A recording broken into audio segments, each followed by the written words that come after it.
So if anyone hasn't taken a private jet to the Super Bowl, I highly suggest trying it. Bet you do. Yes, I bet you do. Yeah, me and Bev got $3,000 laying around. We could just... Yeah. And you're not invited, by the way. Welcome back to the Beat the Best podcast. It's your host, Betamax84, here with Bev and Sean. This is episode 10. Making it to double digits, according to Google Gemini, is a big deal because everyone usually quits by now, but not me because I'm stubborn. Sean, I think you've known me enough to know I'm a pretty stubborn person. Absolutely. If you look up stubborn in the dictionary, it's a big picture of you smiling like this. And being stubborn is a gift and a curse because in sports, especially, no one can tell you shit. Like they'll just tell you, no, you can't do it. I'm like, yeah, I can. In life, it's a little more nuanced, but being stubborn does have its privileges. Bev, how was your week? What did you do with yourself this week? Same as always. Worked and then not much else. I'm not the most interesting woman. No, you work with the animals though, right? I do. Yeah. Yeah, it was fun. Yeah. Okay, we're going to jump into it, friends. It is NFL go time. For those who don't know, we record at around noonish Pacific time, which means a game is going on as we speak. So the only games we have in the bag were Packers Bears and what was the other one, Sean? Rams Panthers. Rams Panthers, yes. Right. Mm-hmm. Rams Panthers was a fun game. That was exciting. The main course was obviously Packers Bears. For sure. Fill me in on the drama. Bev, I don't know if you know how big of an ordeal that is up in Canada. Do you know anything about the Packers-Bears rivalry? I do not. Well, let me explain it to you. Please do. Packers and Bears have been at each other's throats for decades. Bears haven't won a playoff game since 2011, I believe. Yeah, I think it's 15 years. Yep, you are absolutely right. About 15 years. Mm-hmm. And the Bears come from behind in absolutely insane fashion to win this game. Sean, I know we were texting throughout the game. I wanted to know your thoughts as we were watching. Man, where do I begin? This game was insane because I'm watching it, and the Packers literally controlled the whole first half. Like they're winning 21-3, and then the second half hits, and it was insane. Just the playmaking, the Bears defense is much better than I thought it was, and Caleb Williams. Oh, my God, this guy. Yeah, but before I let you continue, Sean, I don't want to really get into the play-by-play because everyone's going to do that. Sure. I want your opinion on what this means to Bears fans. Bev, Bears fans have been very much treated like orphans left at a doorstep of a firehouse. So kind of like the Toronto Maple Leafs of the football world? There you go. That's a great Very good. Yes. Kind of like the Toronto Maple Leafs. So for them to get a W in prime time against Green Bay, which also adds to the stacked effect of amazingness, is nothing short of spectacular. Sean, go ahead. Both teams hate each other. They absolutely hate each other. This rivalry, like you said, has been going on for decades. And for them to finally meet in the playoffs and for it to end like that, it does wonders for the city of Chicago, man. I mean, I'm sure a lot of tears were shed yesterday just because they made it to the next round, because they haven't, like I said, they haven't been to the playoffs in, well, what did we say, 15 years? And then they haven't won a Super Bowl or even been to a Super Bowl since 1985. So that's 40 years. Hold on. Bev, how old were you? I wasn't even thought of in 1985. Oh my goodness. Way to ages, Bev. Yes. I was a spry 13-year-old. Just a young pop. Bev, you were a twinkle in your pop's eye? Not even yet. I don't even know if my father hit puberty by then. Oh, wow. Yo. That's crazy. Oh. That is crazy. Oh, that hurts, but it's also funny. So here's the dope part. Caleb Williams, everyone thought that he wasn't going to be a seminal quarterback for the Bears. They kind of were like, oh, he wears fingernail polish and he's not going to be any good. I didn't understand that crossover to his skill set, whatever.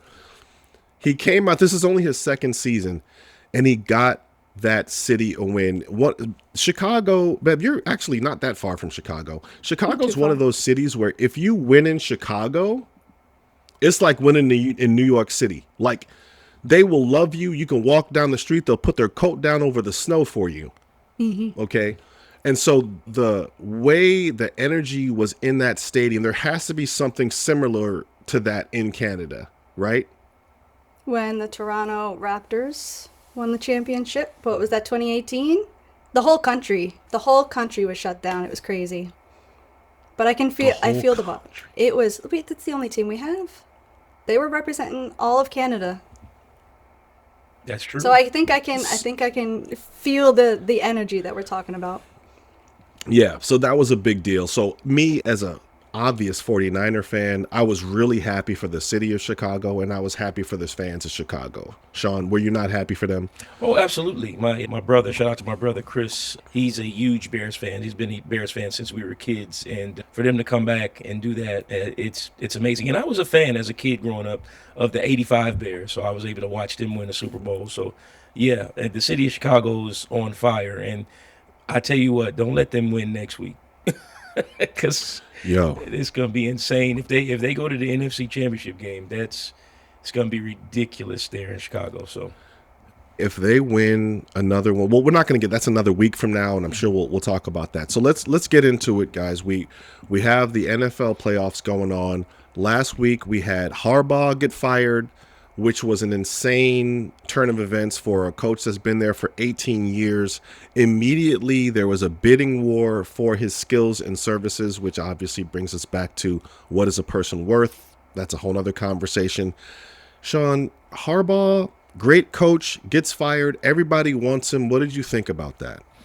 it was actually shocking to me because the Baltimore Ravens have been dealing with injuries all season. So Lamar Jackson hurt, a lot of guys on both sides of the ball injured. So they just didn't have a full team, especially with Lamar Jackson not playing. So, and then the way they lost the game, I don't know if you guys watched it. It's just the game where they did everything right and the field goal kicker misses the kick at the end.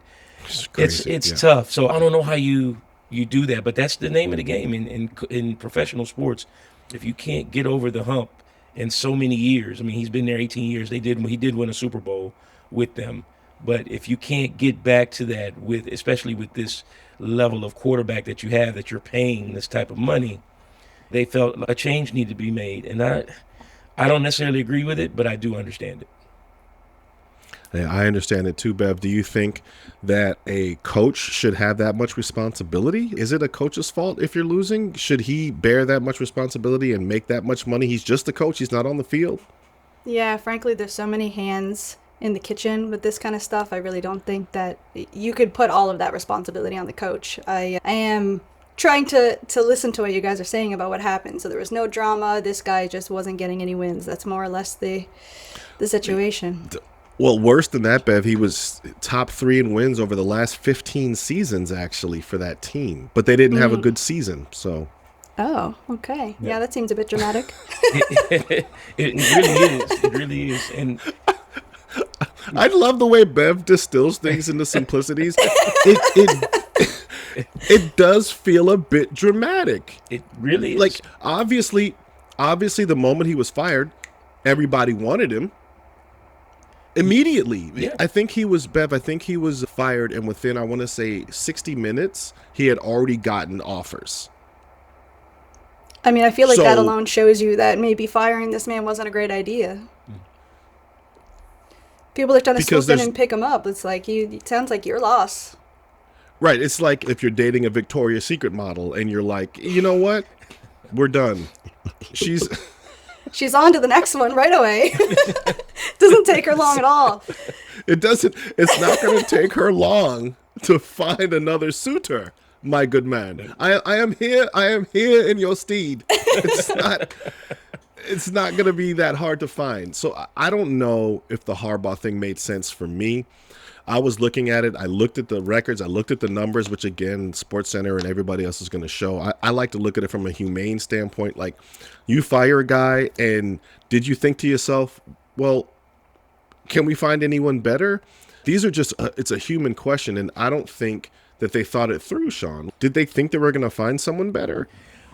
Yeah, you know what? That's a great question. I don't know. I think, these organizations, they have a microwave mindset. It's like win now, so it's time to get some fresh new blood in there. But really, there's no coach out there that I think that would do the type of job that he's done. I really, out of all the coaches that are available, I can't think of one coach because they don't have jobs.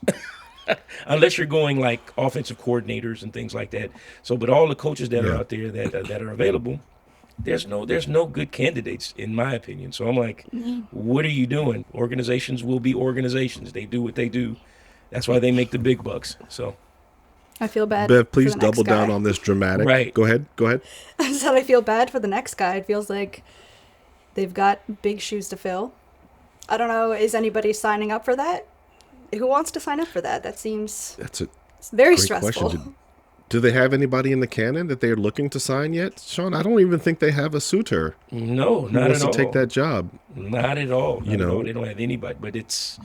But people will jump at the chance because this is a competitive league. These guys are competitors, even the coaches, and they're thinking to themselves, "Hey, this is a challenge to take over somebody that's been there. It's been a pillar, not only with the organization but in the community there in Baltimore." So they're like, "It's a challenge. I want to turn them around." So there's guys out there that want the job, but they know it comes with big shoes to fill. So only time will tell. We'll see. Yeah, I'm going to stick with Bev's assessment. It felt a bit dramatic. It really Felt a was. bit dramatic. Guys, really- moving on to our next topic, guys. The Super Bowl is upon us now that we are in playoff territory. A lot of people think that Josh Allen's Buffalo Bills, again, this is close to you, Bev, the Buffalo Bills are going to be the front runner. We don't know yet if they're going to win this game today, so we could sound nuts. And that's okay. I'm okay with sounding nuts. I think the Buffalo Bills are the front runner. I personally think that the Patriots have a shot at it this year, and my Niners always have a shot at it, but I have rose-colored goggles on for that point of view, right? My first question is to you, Bev. What does the Super Bowl look like for you guys up there in Canada? Do you guys pay attention? What kind of looks do you guys give when it comes to the end of the season like this for us Americans? Well, I can't speak on behalf of the football watching community up here, but I will say in general, the Super Bowl gets a lot of noise up here.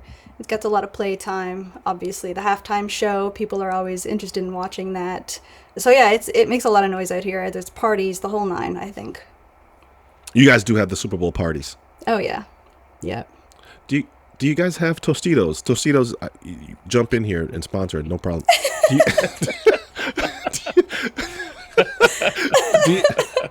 I just want to make it clear that they can. Do you guys do the Tostitos? Or do you have your own Canadian corn chips? We've got the Tostitos. We got the brand name. They got the real Tostitos. You're out of real your ones. mind. Canadian corn chips. Sean, what are your thoughts? We've got the Kansas City Chiefs are not going to be in the playoffs at all, so it leaves it wide open now that they're out of it. What are your thoughts of who you see in getting into that championship game? Do you think Buffalo's the front runner, or is it someone else that you see? No, I don't. I would like to see Buffalo only because Josh Allen, Patrick Mahomes has been a lot of quarterbacks, but especially Josh Allen's kryptonite. So I would really like to see Josh Allen go, but I'm thinking the Patriots, man. They've got all the pieces because I really don't see any other team. There's no real front runners in the AFC for me. But the Patriots, they kind of stand out to me to get to the big game. So as much as I hate that, I hate everything Boston. Sorry, Boston fans, but I hate everything Boston because they don't care about us. So eventually they will. So I'm sorry right now. For the future. Yes, exactly. But I think the Patriots, though, I think they got a good enough team to get there out of the AFC. So I was looking at this, and because I'm in the Pacific Northwest, which means that these Seattle fans for the Seahawks have been going crazy, especially after they beat the hell out of my Niners. And I see a lot more Seahawk gear, which is annoying. But I don't think they have what it takes to win it all, even though they have one of the best defenses I've seen. I just don't think they have the it factor. When you have it to take it all the Pizzazz. way. Bev, the pizzazz. Talk to me about what you think it takes to, what I mean? The special magic, You know what I mean? Do I know what you mean? Well, I don't know. when all of you Canadians are like born into hockey, you guys will be born on ice. You know when you see something that, oh, they have the it factor. Chemistry. The it factor is chemistry. Talent, you know what I mean? What when you think of the it factor, what comes to your mind for someone winning a championship in football or whatever? I don't care. What the it factor means. Yeah, I mean, like I said, chemistry is the big thing that comes to mind. How is the team playing together? How do they look? Can they reach that flow state? I think is what's really important. And you can generally tell when you're watching a team play, they don't even look like they're stopping to think. They just know what they're doing. They're communicating well with each other. They've got that chemistry with each other. It's just easy peasy. You can see it on the game. Yeah, flow state for sure. You can visually see that. Sean, that's what the kids are saying. Flow state. Flow state. I think you and I used to say, for us, that was the zone. You know what I mean? When you're in the zone. Yeah, you're getting in the zone. Yeah. Absolutely. I totally agree. And yeah, like you said, Seattle doesn't have it. For me, looking at these other teams, after watching last night, the Bears definitely have it. So they're scary. Yo. They're scary. They're definitely in flow state. They are. So, yeah, you hit the nail on the head, Bev. It's that flow state. Yeah, what they pulled energy. off. What they pulled off in the last few minutes to make that happen. Of course, by the way, DraftKings, I almost bet this game. Sean, every time I want to bet a game, I'm like, oh, and I don't. I think I either text you or Kevin, and I'm like, I want to bet it, and then I don't. And then I think, had I bet it, would I have won? The answer's probably no, because I feel like if I bet on the game, I'm going to lose. But I did think that the Bears were going to win this game, and I think they were slight favorites in the casino. Do you guys have DraftKings up there, Bev? To be honest, I'm not sure. I know I see ads for it. We probably do. If not specifically DraftKings, I'm sure there's some equivalent. Because I know you're a degenerative gambler in your free time. Yeah. So tell the people. How much you like to gamble? DraftKings, if you want to sponsor us. Right. Put that out there. Yo, we'll take the money. But I look at that, I'm like, I don't think anybody thought the Bears were going to win that game, Sean. Yeah, I would agree. I think everybody was betting on the Packers to win. On paper, they looked a little better, slightly better, even though they lost key members on their defense, a la Michael Parsons. So, yeah, I think they did. But they, like Bev said earlier, flow state, man. They're a together team. They believe in each other, and they played for 60 minutes, which is the important thing. You got to play for 60 whole minutes, and they did and got the W. So, Sean, I love when you say coach shit, because that is such a coach thing to say. The game is X amount of minutes. That's how long we play. 60 minutes in basketball, it's 48 or 40, however long. Bev, I know you've played some sport. You remember coaches saying things like that. This is how long the game is. This is how long we play. Yep. Yeah. Push yourself through the wall. Every minute. Push yourself through every minute until the buzzer sounds, and that's what the Bears are doing. So I do think they're a team I wouldn't want to see in the playoffs right now. Guys, our last topic, Bev mentioned the halftime shows that we're going to be looking at. Guys, the Super Bowl halftime show is really an interesting phenomenon because it is a global event. Even though people may not watch the entire game, the Super Bowl halftime show was world-renowned. People remember Prince, Michael Jackson, Beyonce. The Michael Jackson halftime show still, for me, is mind-blowing when he Bev, this might have been before you were even born. I don't know. But he jumps up. You can YouTube it. He jumps up, and he just stands there for like 5 minutes, and he's just ice grilling. The crowd's going bananas, and he's just crazy. People used to pass out when Michael Jackson was on stage, by the way, and you had to wheel him off in like a gurney. Like, it was crazy. So the halftime show is a big deal. We're looking at Bad Bunny, who is slated to do the halftime show. Obviously, lots of controversy around the Bad Bunny selection. Bev, this feels like a great part for you because this is your generation.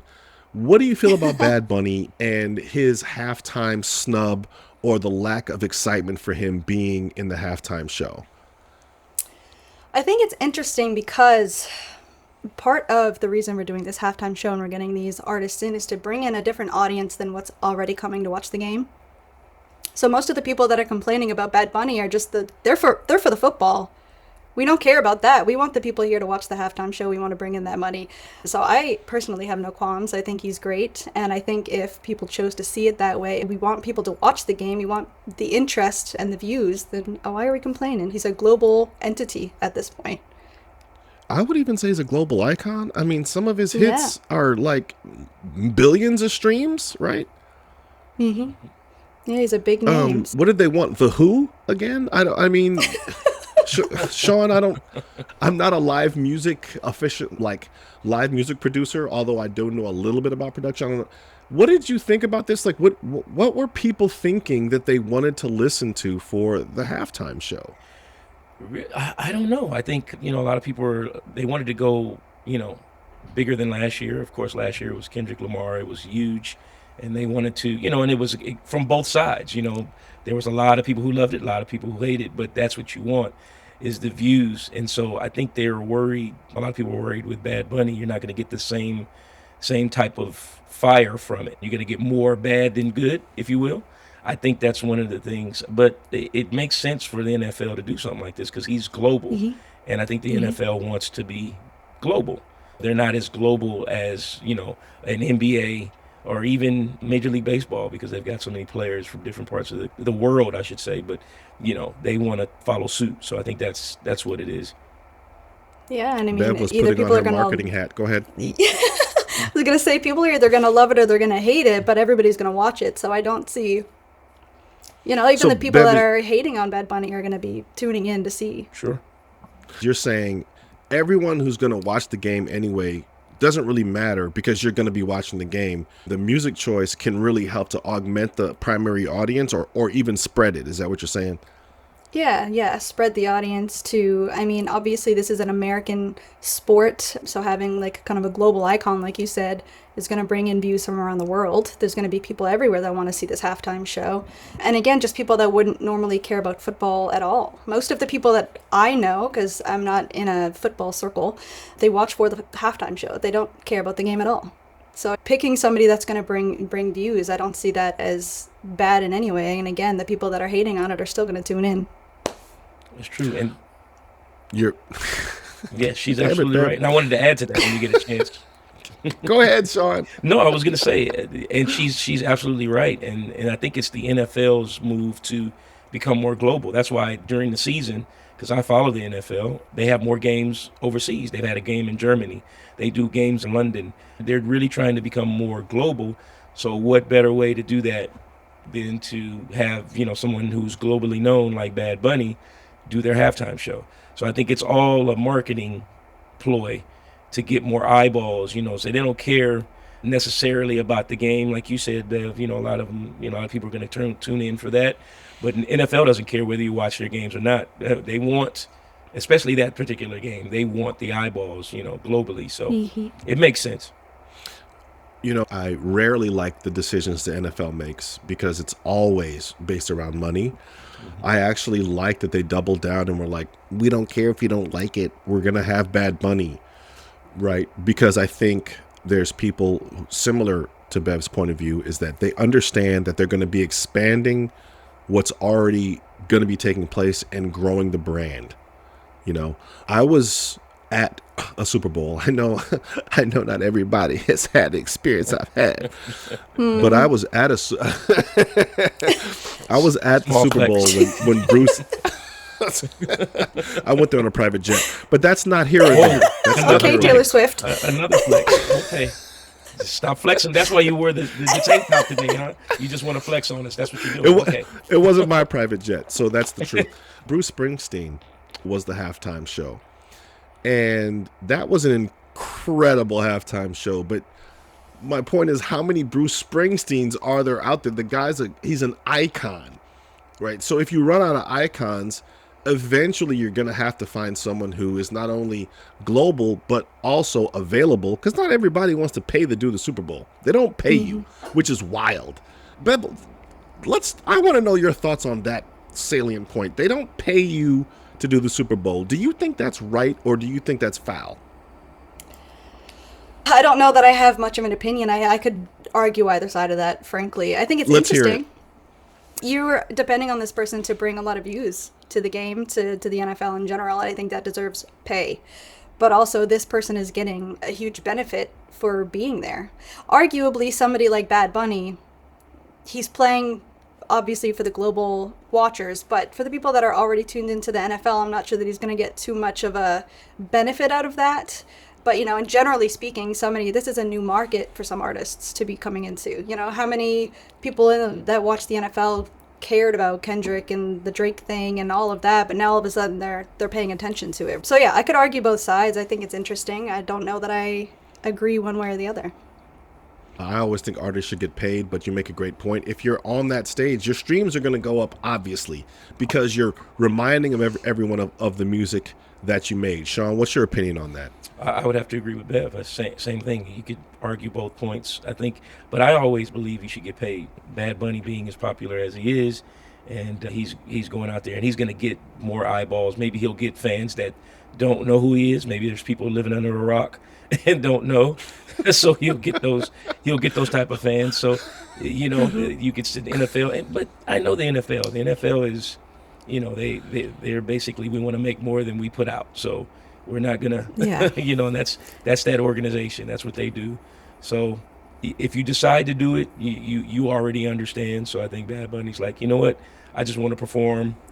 I want the eyeballs and get that person living under a rock to know who I am. So yeah, I think there's going to be some kind of grumpy old men in the crowd that are like, God damn, he's actually pretty good. Right. That definitely. I might listen to this guy. Yeah, this my Spanish was rusty, but this Bad Bunny, he ain't so bad. Right. Tear down the wall. Maybe we shouldn't have that wall up. We're not even gonna go there. We're not even gonna go there.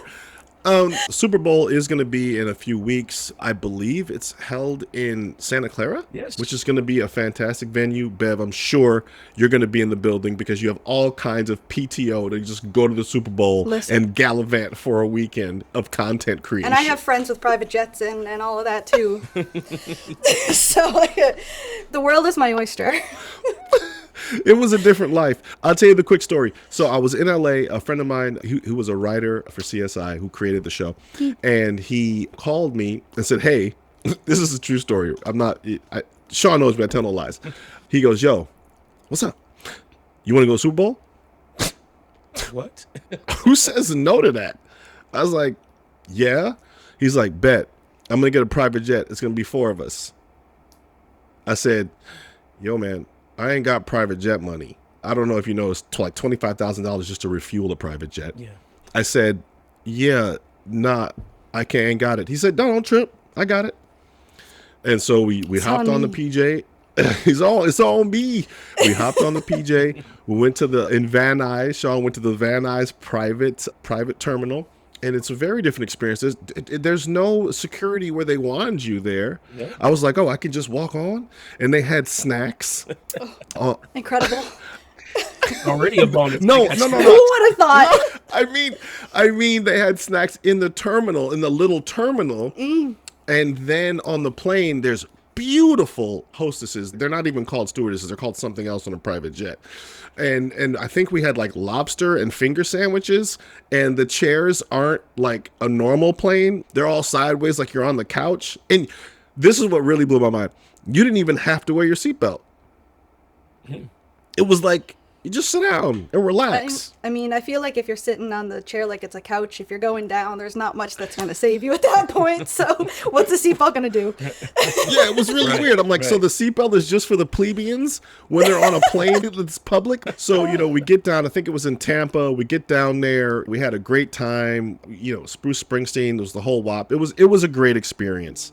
So it was one of my finer football going experiences I think I've ever had. So if anyone hasn't taken a private jet to the Super Bowl, I highly suggest trying it. Bet you do. Yes, I bet you do. Yeah, me and Bev got $3,000 laying around. We could just Yeah. And you're not invited, by the way. And that's It's okay. next I've already had my time. I gotta call him and say thank you for that. If I hadn't, that was a really fun experience. if you had Guys, that's like 20 years ago. Like, what are you doing? I know this is a little delayed, but I mean, yeah. Thank you so much. they'll be like, who were you again? Hilarious. I thought I said thank you, but now that I'm remembering, it was so much fun, and we were so drunk. Like I just had to say thank you if I hadn't said thank you already. Guys, surprising enough, that's our time for today. Right? Diving into the Super Bowl and private jet access, which is absurd. Bev, anything you want to say signing off? I don't know that there's a whole lot more that I can add to this conversation. It's above my pay grade, I think. Sean, anything? Oh man, yes. Party people, save your money for flying on a private jet. You got to do it. You got to do it. Guys, we will see you next week for episode 11 for Beverly and Sean. This is the Beat the Best podcast. Remember to tell your friends and always tell your enemies to listen. I see a lot of you guys seeing our clips on Instagram. Please pop in for the whole episode.